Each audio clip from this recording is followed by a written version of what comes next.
Hello welcome back to Nazee's tasty meals. ഇന്ന് നമുക്ക് ഉള്ളിയൊന്നും വഴറ്റിയെടുക്കാതെ കുറഞ്ഞ സമയവും കുറഞ്ഞ ചേരുവകളും വെച്ചിട്ട് ചെയ്തെടുക്കാൻ പറ്റുന്ന ഒരു സിമ്പിൾ ആൻഡ് ഈസി ഈവനിങ് സ്നാക്കിൻ്റെ റെസിപ്പി നോക്കാം. ഇത് ഇഫ്താറിനാണെങ്കിലും ഈവനിങ്ങിൽ പെട്ടെന്ന് കുട്ടികൾക്കാണെങ്കിലും ഉണ്ടാക്കി കൊടുക്കാൻ പറ്റുന്ന ഒരു ഈസി സ്നാക്ക് റെസിപ്പിയാണ്. ഉള്ളിൽ നല്ല സോഫ്റ്റും പുറത്ത് നല്ല ക്രിസ്പിനെസ്സും ഉള്ള ഈ ഒരു റെസിപ്പി 2 കഷ്ണം ബ്രെഡും അതുപോലെ 2 ഉരുളക്കിഴങ്ങും ഉണ്ടെങ്കിൽ പെട്ടെന്ന് ചെയ്തെടുക്കാൻ പറ്റുന്ന ഒരു ഈസി റെസിപ്പിയാണ്. അപ്പോൾ നമുക്ക് പെട്ടെന്ന് തന്നെ റെസിപ്പിയിലോട്ട് കിടക്കാം.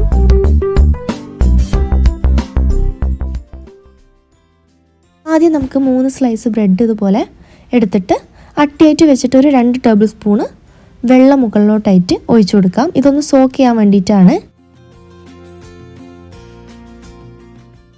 ഇനി ഇതിവിടെ മാറ്റി വെച്ചിട്ട് നമുക്ക് ഇതിലോട്ടുള്ള മസാല തയ്യാറാക്കിയെടുക്കാം. അതിന് വേണ്ടിയിട്ട് ഞാനിവിടെ 3 മീഡിയം സൈസിലുള്ള പൊട്ടാറ്റോ കുറച്ച് മഞ്ഞൾപ്പൊടിയും ഉപ്പും ചേർത്തൊന്ന് വേവിച്ചുടച്ചെടുത്തിട്ടുണ്ട്.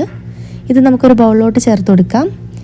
ഇനി ഇതിലോട്ട് ഒരു 2 ടേബിൾ സ്പൂണോളം ഉള്ളി ചെറുതായിട്ട് അരിഞ്ഞതും ഒരു 2 ടേബിൾ സ്പൂണോളം ക്യാരറ്റ് പൊടിയായിട്ട് അരിഞ്ഞതും ഒരു 3 ടേബിൾ സ്പൂണോളം ക്യാപ്സിക്കം പൊടിയായിട്ട് അരിഞ്ഞതും. ക്യാപ്സിക്കത്തിൻ്റെ ടേസ്റ്റ് ഇഷ്ടമില്ലാത്തവർക്ക് അത് സ്കിപ്പ് ചെയ്യാം. ഇനി 3 പച്ചമുളക് പൊടിയായിട്ട് അരിഞ്ഞതും 1 ടീസ്പൂണ് മുളക് പൊടിയും പിന്നെ കൂടുതൽ എരിവ് ആവശ്യമുണ്ടെങ്കിൽ 1 ടീസ്പൂണ് എക്സ്ട്രാ പെപ്പർ പൗഡറും ചേർത്ത് കൊടുക്കാം. പിന്നെ ആവശ്യത്തിനുള്ള ഉപ്പും കൂടെ ചേർത്ത് ഇത് നല്ലപോലെ ഒന്നും കൂടി ഞാനൊന്ന് സ്മാഷ് ചെയ്തെടുക്കുന്നുണ്ട്. ഫ്രഷ് മല്ലിയില ഉണ്ടെങ്കിൽ 2 ടേബിൾ സ്പൂണ് പൊടിയായിട്ട് അരിഞ്ഞ മല്ലിയിലയും കൂടെ ചേർത്ത് കൊടുക്കാം. എൻ്റെ കയ്യിലിപ്പോൾ ഫ്രഷ് ഇല്ലാത്തതുകൊണ്ട് ഞാൻ ചേർത്ത് കൊടുത്തിട്ടില്ല. ഇനി നമുക്ക് നമ്മുടെ ആ ഒരു മസാല നല്ലപോലെ ഒന്ന് മിക്സ് ചെയ്തെടുത്ത് മാറ്റി വെക്കാം. ഇനി നമ്മൾ നേരത്തെ സോക്ക് ചെയ്യാൻ വെച്ചിട്ടുണ്ടായിരുന്ന ഒരു ബ്രെഡ് ഉണ്ടല്ലോ, അത് ഇതുപോലെ നമുക്ക് കയ്യിലെടുത്തിട്ട് അതിൻ്റെ വെള്ളമൊക്കെ ഒന്ന് പ്രസ് ചെയ്ത് കളയാം. ഇതുപോലെ കയ്യിൽ വെച്ചിട്ട് ഒന്ന് പ്രസ് ചെയ്തെടുത്താൽ അതിലെ വെള്ളം മുഴുവനും നമുക്ക് കളഞ്ഞു കിട്ടും. ഇനി നമുക്ക് ഈ ഒരു ബ്രെഡ് ചെറുതായിട്ട് മുറിച്ചെടുത്ത് നമുക്ക് നമ്മുടെ മാവിലോട്ട് ചേർത്ത് കൊടുക്കാം.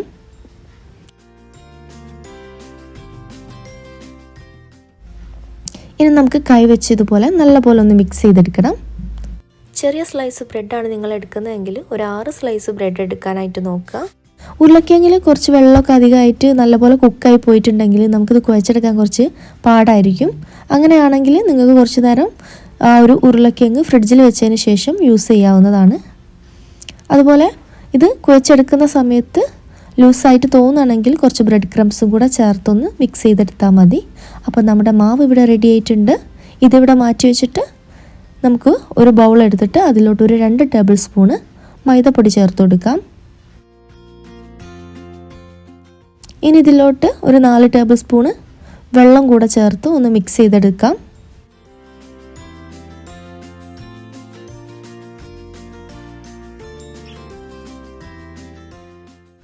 അപ്പോൾ ഈ ഒരു കൺസിസ്റ്റൻസിയിൽ വേണം നമ്മൾ ഈ ഒരു മാവ് തയ്യാറാക്കിയെടുക്കാൻ. ഇനി നമുക്ക് കുറച്ച് ബ്രെഡ് ക്രംസും കൂടെ എടുത്തു വെക്കാം. ഇനി നമുക്ക് കൈ ഒന്ന് നനച്ച് കുറച്ച് ഓയിൽ കയ്യിൽ സ്പ്രെഡ് ചെയ്തതിന് ശേഷം ഓരോ ഉരുളകൾ ഇതുപോലെ എടുത്തിട്ട് നമുക്ക് ഇഷ്ടമുള്ള ഷേപ്പിൽ ഇത് റോൾ ചെയ്തെടുക്കാവുന്നതാണ്. അപ്പോൾ നമ്മുടെ മാവ് കണ്ടില്ലേ, ഇതുപോലെയാണ് നമ്മൾ ഓരോന്നും റോൾ ചെയ്തെടുക്കുന്നത്.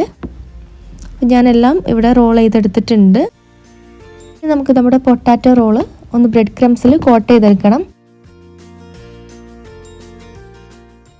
ആദ്യം ഇതുപോലെ ഒരു പൊട്ടാറ്റോ റോൾ എടുത്തിട്ട് മൈദൻ്റെ ആ ഒരു ബാറ്ററിൽ ഡിപ്പ് ചെയ്ത് കൊടുക്കുക. അതിനുശേഷം നമുക്ക് ബ്രെഡ് ക്രംസിൽ ഒന്ന് കോട്ട് ചെയ്തെടുക്കാം. എല്ലാ ഭാഗത്തും എത്തുന്ന രീതിയിൽ നമ്മളിതൊന്ന് റോൾ ചെയ്തെടുക്കണം.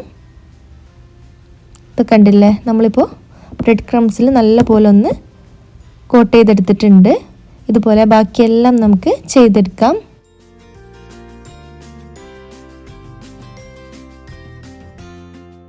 ഇനി നമുക്കിതെങ്ങനെ ഫ്രൈ ചെയ്തെടുക്കുന്നതെന്ന് നോക്കാം. നല്ല പോലെ ഓയിൽ ചൂടായതിന് ശേഷം നമുക്ക് ഓരോന്നായിട്ട് ചേർത്ത് കൊടുത്ത് ഇതൊന്ന് ഫ്രൈ ചെയ്തെടുക്കാം. ഇനി നല്ല ഗോൾഡൻ കളറാവുന്ന സമയം വരെ നല്ല പോലെ ഫ്രൈ ചെയ്തെടുക്കുക.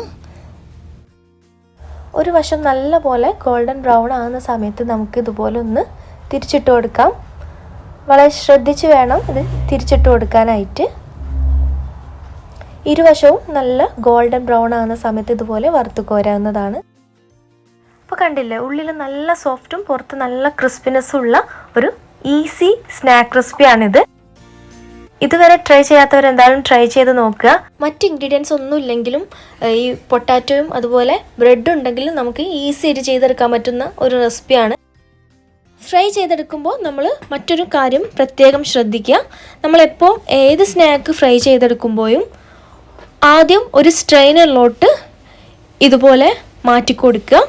ഒരു 5 മിനിറ്റ് അങ്ങനെ തന്നെ വെച്ചതിന് ശേഷം മാത്രം നമ്മൾ കാസറോളിലൊക്കെ ഇട്ട് വെച്ച് അടച്ച് വെക്കാവുന്നതാണ്. അല്ലാതെ നേരിട്ട് ഇത് ഒരു പാത്രത്തിലിട്ട് അടച്ച് വെക്കുകയാണെങ്കിൽ പെട്ടെന്ന് അതിൻ്റെ ഒരു ഫ്രഷ്നെസ്സും ക്രിസ്പിനെസ്സും ഒക്കെ പോയി പോകും. അപ്പോൾ അതൊന്ന് ശ്രദ്ധിക്കുക. അപ്പോൾ ഇനിയും ഇതുപോലുള്ള ടേസ്റ്റി ആൻഡ് ഈസി റെസിപ്പീസുമായിട്ട് കാണാം. അതുവരേക്കും ഇൻഷാ അല്ലാഹ് ബൈ ഫ്രം നസീസ് ടേസ്റ്റി മീൻസ്.